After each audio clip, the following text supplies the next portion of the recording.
আসসালামু আলাইকুম সবাইকে। এটি হলো আমাদের গ্রামের মানে গ্রামীণ যে বাজার, আমাদের নির্দিষ্ট এলাকার বাজার, ফসিকা বাজার।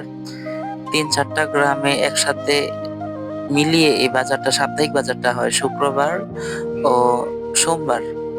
তো আমি ওইখানে গিয়েছিলাম কিছু মুরগির বাচ্চা কেনার জন্য।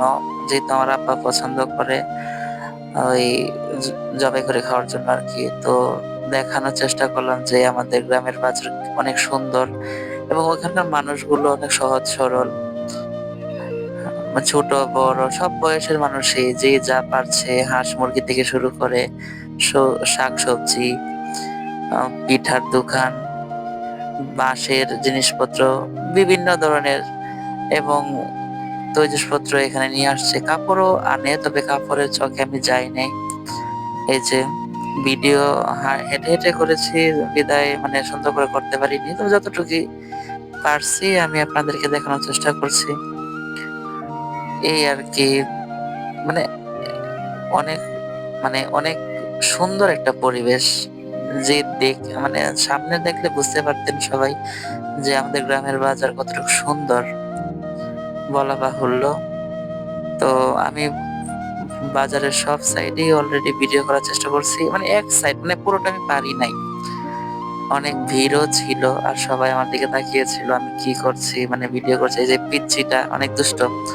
তো আমি মুরগির বাজারের এদিকে বেশিরভাগ সময় ওইখানেই ছিলাম যেহেতু আমি মুরগি কিনতে আসছি। আ আর অনেক ভিড় ছিল। আর তরি-তরকারি সবকিছুর দামই কম ছিল। এই পিচ্চিটা বলতেছে, "আপনি কি আমাকে ভাইরাল করবেন?" আর এখানে সব স্ট্রিট ফুডের আইটেম গুলো ছিল। গ্রামীণ পরিবেশে যা হয় শাকসবজি একেকটা সাইড বা সেক্টরে আলাদা, আলাদা। আর সব টাটকা জিনিস পাওয়া যায় এখানে। সরাসরি ক্ষেত থেকে নিয়ে আসে এই আরকি। আর এই যে আমি এই খাঁচার ভিতরে বাচ্চাগুলো কিনে নিয়ে আসছি। তো বাচ্চা যখন হাতে ছিল তখন ভিডিও করতে পারিনি। আর আমাদের বাসার পুরনো মুরগিগুলো ওই যে ভার্সিটির ফ্রেশাররা যখন আসে সিনিয়ররা যেভাবে ধরে সেইম অবস্থা।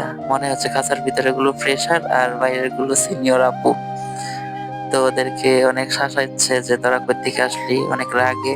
আজ এই পর্যন্তই। Thank you for watching.